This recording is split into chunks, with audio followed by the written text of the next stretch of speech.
Graças e paz a todos, boa noite. Sejam bem-vindos a mais uma experiência online. Que Deus possa tocar no teu coração profundamente. Se você está passando pela primeira vez no nosso canal, se inscreve, deixa o seu like, deixa o seu comentário e nos siga se você ainda não está nos seguindo, amém? Vamos adorar ao Senhor então. Vitória no deserto.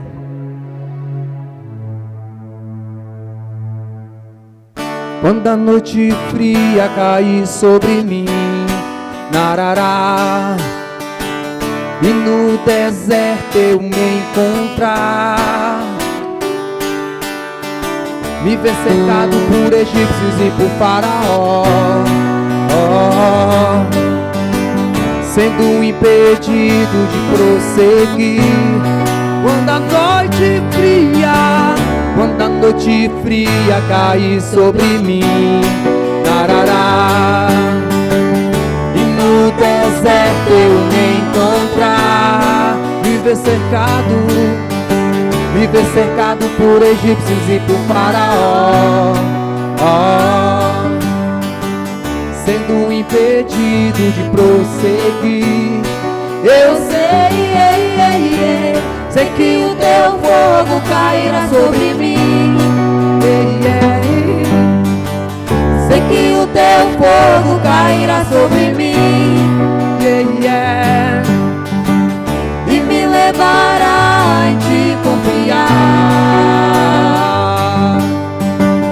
E me levará em te confiar. Então eu direi, abra-se o mar, e eu passarei pulando e dançando em tua presença. Então eu direi, abra-se o mar, e eu passarei pulando e dançando em tua presença. Quando a noite fria cair sobre mim, narará, e no deserto eu me encontrar, me ver cercado por egípcios e por faraó, sendo impedido de prosseguir. Eu sei que o teu fogo cairá sobre mim. Sei que o teu fogo cairá sobre mim. E me levará em te confiar. E me levará em te confiar. Então eu direi, abra-se o mar, e eu passarei pulando e dançando em tua presença. Então eu direi, abra-se o mar, e eu passarei pulando e dançando em tua presença. Por isso eu pulo na presença do Rei. Eu danço, por isso eu danço na presença do Rei. Com gritos de júbilo, por isso eu grito na presença do Rei. Eu corro, por isso eu corro na presença do Rei. Então eu direi, abra-se o mar, e eu passarei pulando e dançando em tua presença. Então eu direi, abra-se o mar, e eu passarei pulando e dançando em tua presença, Senhor.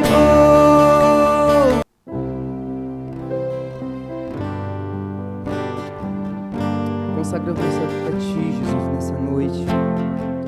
Queremos entregar, Senhor, em tua presença, Pai.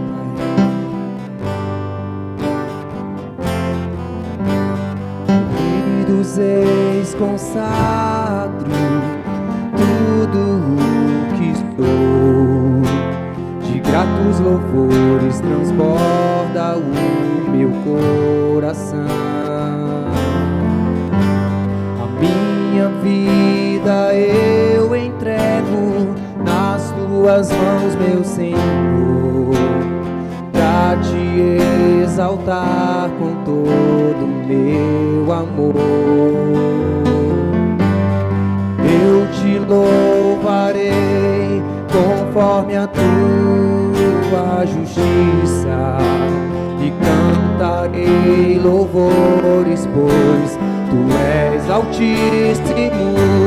Celebrarei a ti, ó Deus, com meu viver.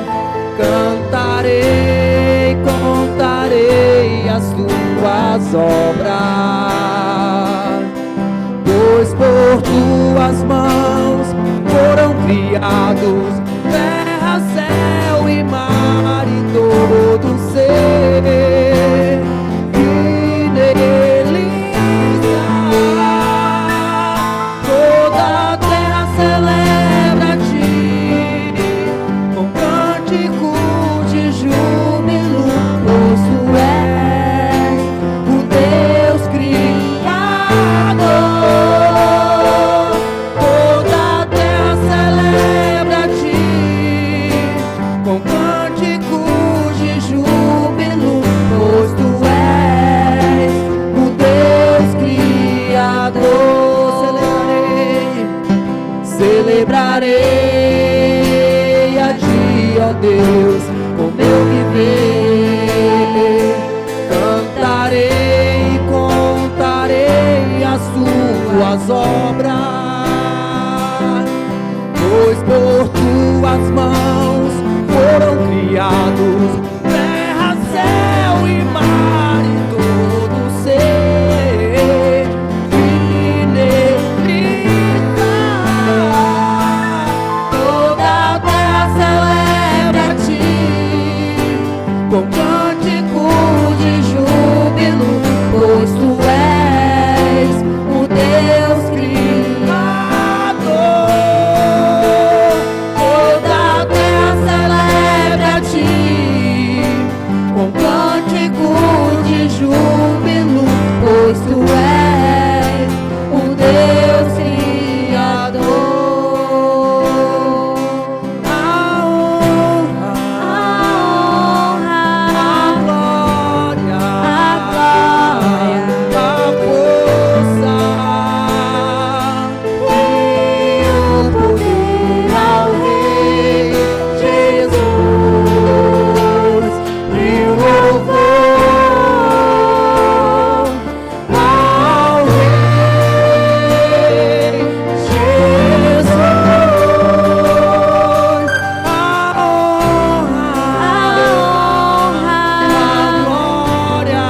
a glória, a força e o poder ao Rei Jesus, e o louvor ao Rei Jesus. A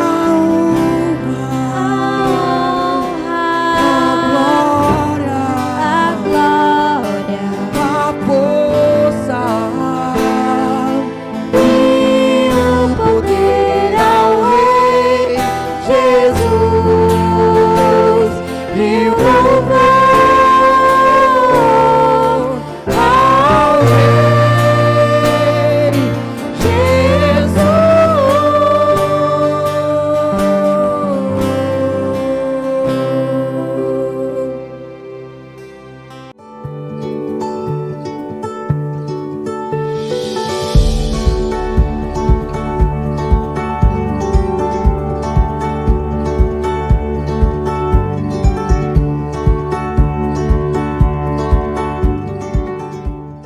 Graça e paz e sejam bem-vindos ao nosso culto online.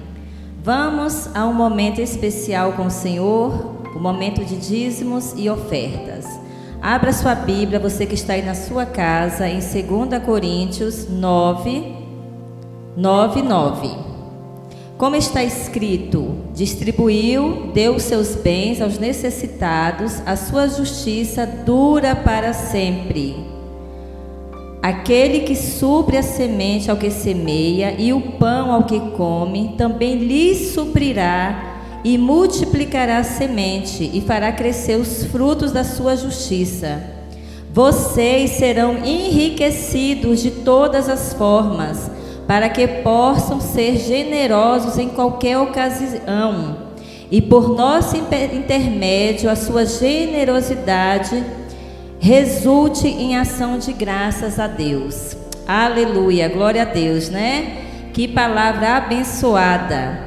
Em momentos que nós estamos vivendo, quando você não retém, quando você abençoa o próximo, quando você divide a sua oferta, quando você abençoa a casa de Deus, a palavra do Senhor diz: vocês serão enriquecidos de todas as formas.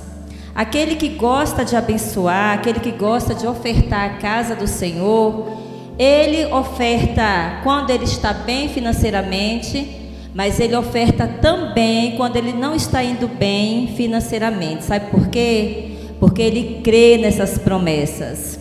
E nesse momento eu gostaria que você estivesse analisando de que forma você tem abençoado a casa do Senhor, de que forma você tem ofertado.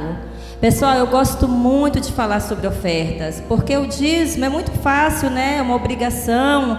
É uma obrigação, eu vejo como obrigação. Não, né? É uma obediência. E a oferta é algo muito maravilhoso. Quem aprendeu a ofertar sabe das experiências que tem com o Senhor, não é verdade? Então você que está aí assistindo o nosso culto, que queira ofertar, você que é membro dessa igreja, você precisa estar ofertando, dizimando. Está aí na tela o nosso Pix, ou entre em contato com o pastor. Em algum momento você poderá vir aqui no nosso culto, ou em outro momento durante a semana. Vamos estar orando agora, nesse momento, abençoando a sua casa, a sua família e a nossa igreja. Amém? Deus, nós te louvamos, ó Pai, por tudo que o Senhor tem feito. Deus, temos experimentado, Pai, da bênção, Deus amado, da saúde, a bênção, Deus amado, do suprimento que o Senhor tem dado às famílias, à nossa igreja, Deus, ao teu povo, Pai. Nesse momento eu declaro a tua bênção para cada um que está assistindo, Deus amado, esse culto. Senhor, derrama da tua unção, ó Pai, em cada família, em cada lar. Em nome de Jesus, amém.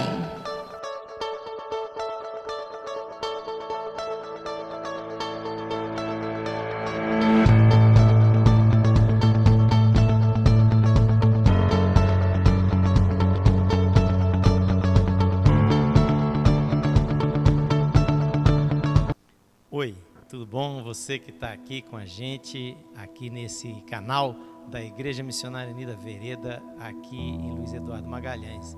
Que bom que você está junto com a gente, que bom que a gente pode estar aí na sua casa nesta hora e que você pode ouvir a palavra de Deus e cultuar a Deus, amar a Deus assim com a gente. Então, o meu coração se alegra de estar com você aqui, tá? E nesta hora eu quero compartilhar com você uma palavra baseada em Mateus, capítulo 7, versículos 26 e 27. Mateus 7, 26 e 27. E eu vou ler na nova versão transformadora, porque essa leitura num determinado dia me chamou a atenção.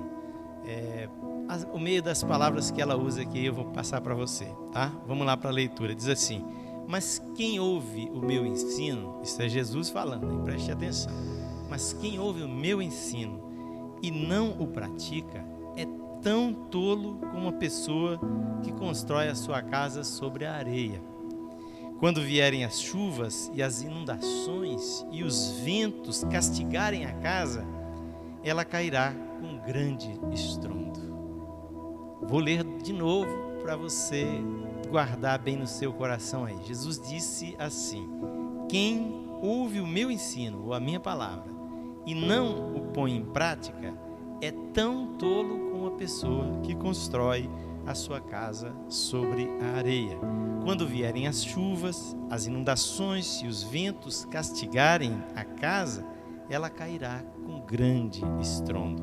Mateus 7, 26 e 27, você pode conferir depois, tá? Vamos orar para que o Espírito Santo fale ao seu coração? Pai, esta palavra é tua, o Senhor Jesus que a proferiu, para que nós pudéssemos de alguma maneira ser atentos àquilo que o Senhor nos fala. E agora, Senhor, nós te pedimos que o teu Espírito trabalhe sobre esta palavra no coração desta pessoa que está nos ouvindo e que cada um de nós possamos ser edificados e abençoados através dela, em nome de Jesus. Amém. Amém? Muito bem. Gente, o que me chamou a atenção nessa versão, né, porque a outra tradução diz assim: o que ouve a minha palavra e não é como um homem insensato. E é interessante, dessa maneira também é o mesmo significado, o mesmo sentido. Mas de alguma forma, esta expressão é tão tolo como alguém que construiu a sua casa sobre a areia, chamou a atenção no meu coração. Tão tolo quanto uma pessoa que constrói a sua casa sobre a areia. E o que significa isso?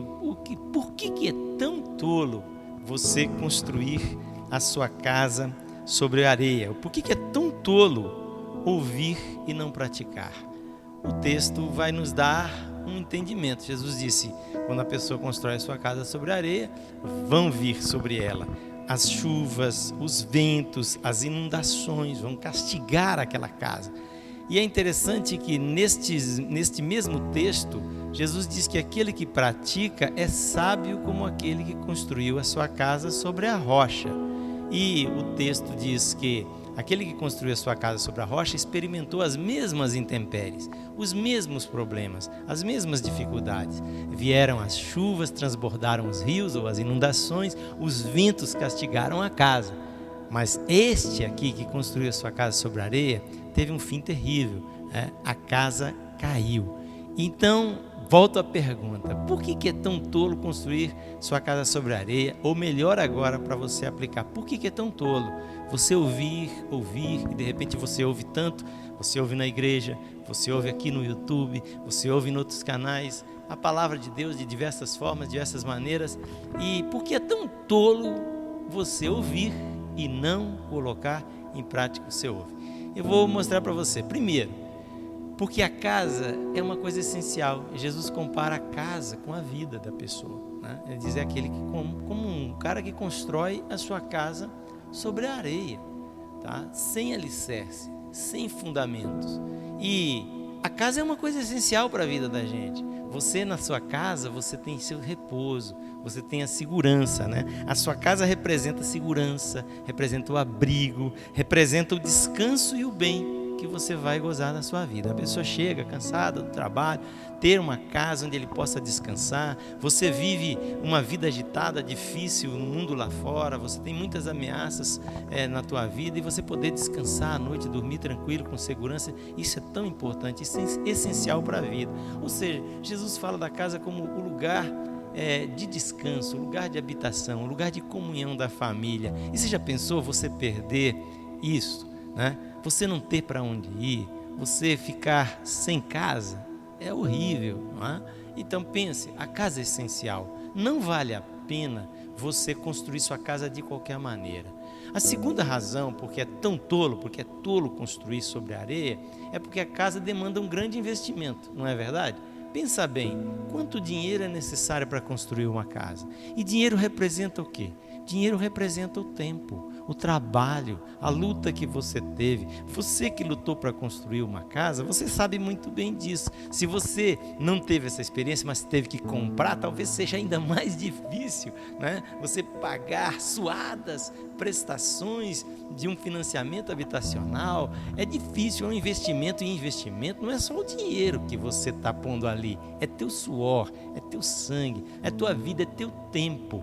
E isso é muito importante você entender. Você está tendo tempo investido. Em qualquer momento que você está vivendo, você está investindo tempo. Você está colocando o seu tempo, gastando o seu tempo com alguma coisa.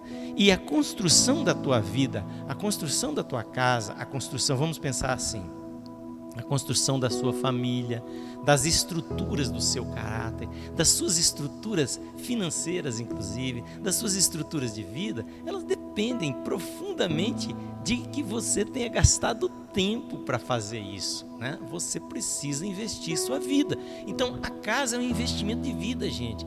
Pensa bem, poucas pessoas têm tantos bens que poderiam desprezar a perda de uma casa, não é verdade? Geralmente, a casa é o bem mais valioso que a pessoa tem. E se você tem uma casa e esta casa foi mal construída, foi mal feita, foi construída sobre uma situação de alicerce defeituoso, você vai ter um grande prejuízo na sua vida. Imagina, todo tipo de investimento, né? A casa é o investimento de vida. E todo investimento sem segurança é tolo. Cuidado aí, você mesmo, os seus investimentos financeiros, olha onde é que você está pondo o seu dinheiro, porque se você põe o seu dinheiro sem segurança nenhuma, você está sendo tolo, né? Você vai acabar ficando sem ele. E então, imagina você ficar sem aquilo que representou tanto esforço, tanto sacrifício e, no que Jesus coloca aqui, o tempo da sua vida, sabe? Porque pode acontecer, vamos supor que você é jovem e você perde a sua casa, você tem tempo ainda para trabalhar, para reconstruir a casa, mas pode chegar um momento na sua vida, se você perder a sua casa numa fase mais difícil, quando você estiver mais velho, quando você não tiver muita condição de trabalho ainda, ou muito tempo de vida, vai ser realmente uma grande desgraça, você perder aquilo pelo que você lutou e trabalhou a vida toda, não é verdade? Então, olhe bem essas duas coisas. A casa é essencial, ela é importante para a vida da gente. Segunda coisa, é um investimento. E por último, é muito tolo você construir uma casa sem alicerce. E, portanto, é muito tolo, é muito sem juízo, é muito estabanado, é muito banda voou, vamos assim dizer. Você construir uma casa sem ter alicerce, e também é muito louco você não colocar em prática o que Jesus ensina, só ficar ouvindo, conhecendo, estudando, aprendendo, mas nada de praticar. O que vai acontecer? A terceira razão, é horrível quando uma casa cai, porque geralmente quando uma casa cai, ou ceifa a vida da pessoa que ali mora, ou da família que mora ali, ou deixa as pessoas gravemente feridas, se não for a misericórdia de Deus para livrá-la, não é? Mas de qualquer forma, é um dano horrível. E eu falo aqui uma coisa, Jesus deixa claro que essa casa, quando ela cai com grande estrondo, ela causa um prejuízo incalculável na sua vida. Portanto, você tem que pensar o seguinte, a queda da sua casa pode representar a sua morte, pode representar um ferimento do qual você não possa mais se recuperar. Quantas pessoas, num determinado momento da vida, perdem a família, perdem os amigos, ou perde a moral, perde tudo que construiu ao longo da vida por uma bobagem, por uma decisão impensada, não é verdade? E depois essa pessoa entra numa situação depressiva, entra numa situação horrível. Então pense bem, Jesus disse isso para se referir àquilo que ele vinha ensinando. Deus nos ensina na sua palavra que o discípulo é aquele que aprende a obedecer, a pôr em prática tudo aquilo que Jesus ensinou. Olha, a palavra de Jesus não é uma sugestão. Jesus disse isso, né? Vão por todo mundo, façam discípulos de todas as nações, batizando-os, sim, em nome do Pai, do Filho e do Espírito Santo, e ensinando esses discípulos a obedecer todas as coisas que eu tenho mandado a você. Então, se você estiver ouvindo e não estiver obedecendo, você estará tratando a palavra de Jesus com descuido. E eu queria agora que você parasse um instante e pensasse assim: será que você está sendo realmente zeloso, cuidadoso em observar e procurar praticar o que Jesus está falando ou tem falado com você há tanto tempo? Talvez você que está me ouvindo ainda não tomou uma decisão por Jesus, mas você já conhece coisas suficientes de Deus para você tomar uma decisão e colocar em prática o arrependimento, o quebrantamento, a fé na palavra de Deus. Ou talvez você é uma pessoa que já é um cristão, um crente, vamos assim dizer, há muito tempo. Tem gente que é crente há 30 anos, mas ainda continua brigando as mesmas brigas dentro de casa, ou ainda piores, ainda continua sem paciência, ainda continua sendo irresponsável no seu trabalho, ainda continua não preocupando-se com o próximo, e tudo isso que Jesus fala, porque muitas vezes você está frequentando uma igreja, você está ouvindo a palavra, ame o seu próximo, mas você chega lá na sua casa, você não ama seu vizinho, você não trata com respeito, você liga o som mais alto do que deveria na hora que ele precisa descansar, você às vezes está ali, inclusive, jogando a sujeira, o lixo na casa do outro, né? Porque você ainda não internalizou, ainda não transformou a sua vida, a palavra do Senhor, que mostra que você deve amar o próximo. Então, amar o próximo é uma coisa que exige muita dedicação para você pôr em prática no dia a dia aquilo que você tem que fazer para o bem do outro. Talvez você tenha ouvido a palavra do Senhor, e aí eu quero lembrar você, nós temos tantos exemplos assim nas igrejas que nós já pastoreamos, né? De esposas que hoje é tão complicado, né? Porque muitas vezes a mulher ouve a mensagem, mulher, seja submissa ao seu marido, e isso já parece que traz assim uma espécie de resistência, porque é como se uma coisa representasse, como se a palavra submissão da Bíblia representasse uma escravidão, uma inferioridade, uma imposição do sexo masculino sobre o sexo feminino, sobre a mulher, do homem sobre a mulher. Mas na realidade, quando a pessoa ama Jesus de verdade, ouve a palavra de Deus, ela procura entender o que Jesus quer falar com aquilo e procura colocar em prática. E nós temos hoje pastores nas nossas igrejas que não eram cristãos, que bebiam, que viviam em farras e que pelo testemunho, pela submissão e amor e dedicação de suas esposas, né, de sua esposa a Deus e a ele também, acabaram se convertendo e hoje estão servindo a Deus, até mesmo alguns no ministério da palavra. E quando não, outros estão vivendo uma vida diferente no seu lar. Gente, vale a pena praticar a palavra de Deus, e é muito triste você ouvir a palavra de Deus e tratar com descuido. Eu falo para você essa palavra, preste bem atenção. Descuido com a palavra de Deus faz a gente ser relaxado, faz a gente achar que sabe, porque quando você ouve uma coisa, muitas vezes você já sabe qual é a mensagem, mas você não pratica aquilo, você se engana. Isso inclusive está escrito em Tiago, capítulo 1, o apóstolo Tiago, ele diz o seguinte: aquele que ouve a palavra e não a pratica, está enganando a si mesmo, porque ele está pensando que sabe, mas na prática, na verdade, ele não sabe. E ele diz, é como um homem que olha no espelho o seu rosto natural e depois ele sai e ele se esquece. Para que a gente olha no espelho, gente? Não é para a gente observar a aparência da gente e corrigir qualquer imperfeição ali quando você vai sair à rua, ver como é que está o cabelo, ver como é que está a sua face e tal. Mas quando você olha e você não corrige aquilo que precisava ter sido corrigido, o que representa isso? Nada, não valeu nada. Então, você ouvir a palavra de Jesus muitas e muitas vezes e você não zelar por praticar, em vez de ser para você lucro, é prejuízo. E eu queria convidar você agora a pensar, o que? Será que há alguma coisa, o que há na sua vida que você tem ouvido tantas vezes e não tem praticado? Será que você tem perdoado como Jesus ordena perdoar? Será que você tem amado como Jesus ordena amar? Será que você tem sido honesto, fiel, como Jesus ordena que você seja? Qual o mandamento de Jesus? Qual a palavra de Jesus? De repente, você está deixando passar de lado e você não está colocando em prática.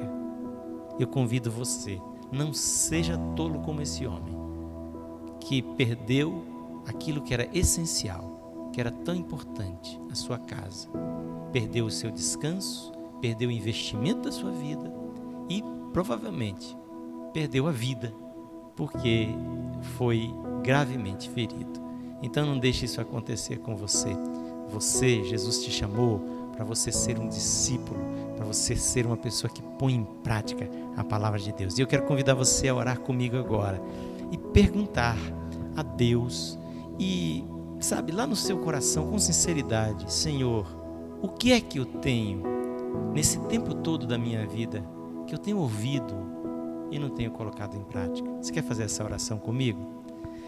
Senhor Jesus, obrigado, porque o Senhor nos adverte, e essa advertência chega ao final do Sermão do Monte, quando o Senhor estava ali ensinando tantas coisas que nós devemos fazer, ensinando o amor ao próximo, ensinando a oração, ensinando a consagração, ensinando uma vida de humildade, de quebrantamento.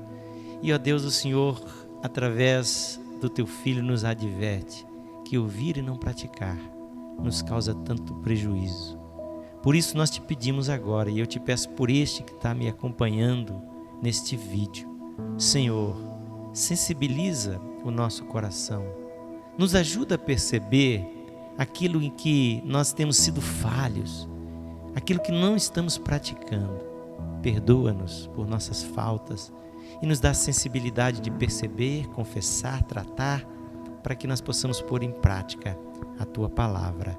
Eu te peço, Senhor, fala o que é preciso mudar na vida deste amigo, desta amiga que nos ouve, que nos acompanha.